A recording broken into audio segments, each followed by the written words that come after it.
But the leading figures are, and some ministers come from the upper house, just as they currently do in the Lords. So there are important figures. The most well-known people are the leaders of important minor parties, like the leader of the Greens, for example, who sits in the upper house because they find they can't really easily get elected in the lower house. The people that are elected to the upper house in Australia are elected on a proportional representation system in which the whole state is the electorate. So 12 people are elected. It's a single transferable vote system, but it has many of the features of a European-style party list system.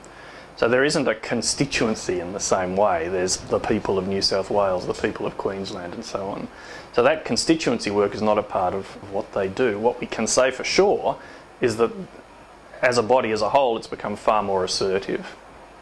And partly that's because minor parties like the Greens, but also small parties which wax and wane, they are able to get elected there, and those parties collectively tend to hold the balance of power. So they of course have their own particular interests. Some of them, like the Greens, are increasingly important, and as we can see in Britain, are likely to become increasingly important here too, as they do in many European countries. It has from the beginning been directly elected by the population on the basis of universal suffrage, but the way in which it's been elected altered halfway through the 20th century. So in the first half of the 20th century it was elected either by first past the post or alternative vote system, which actually produced rather similar outcomes. It typically gave the government in the lower house a majority in the upper house, whereas after 1948, when proportional representation was introduced, the government almost never had a majority in the upper house, and indeed in recent years, for some decades, it's almost always been the case that minor parties have had the balance of power. The whole rationale for the Senate was federal, to have a states house, but the Senate has never been a states house. It has always, like the lower house, been a house controlled by disciplined parties.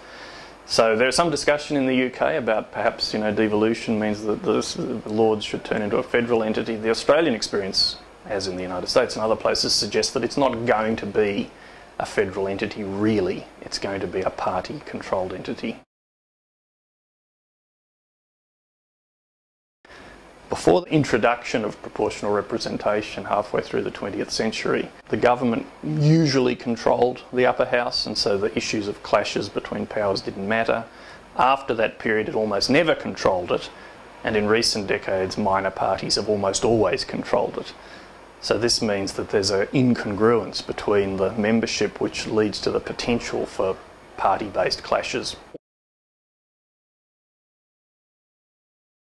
If you're in Britain and you're a reformer, you have to be very, very careful not to allow the augmentation of the power of the upper house through the erosion of conventions.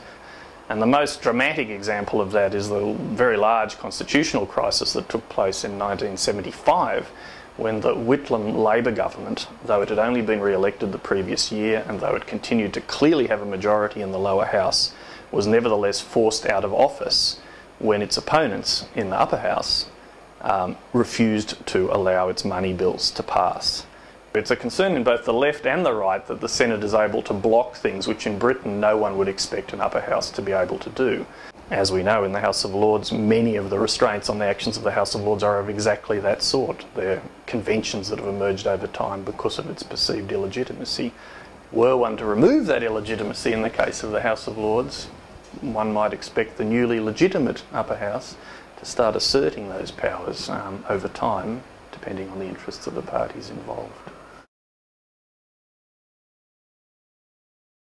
The point about the effect of proportional representation and the point about the augmentation of powers, especially where they're controlled by conventions, both of those points can be shown also in the case of the states, because now almost all the states are elected by proportional representation in the upper houses, and in almost all cases the same thing applies, that the government can't control the House and minority parties have the balance of power. The introduction of direct elections has increased the legitimacy and assertiveness of the upper houses. That is what would happen in the Lords if the current proposals went through, and what that shows is that there is an increase in legitimacy and there is an increase in assertiveness.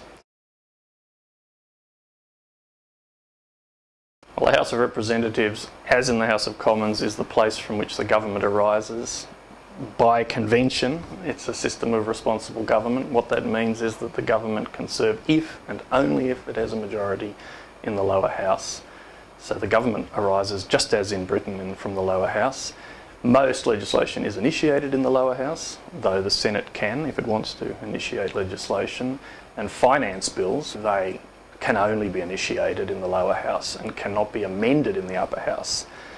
By convention, they should be passed in the upper house, but on occasion it hasn't happened, and that's led to some major crises.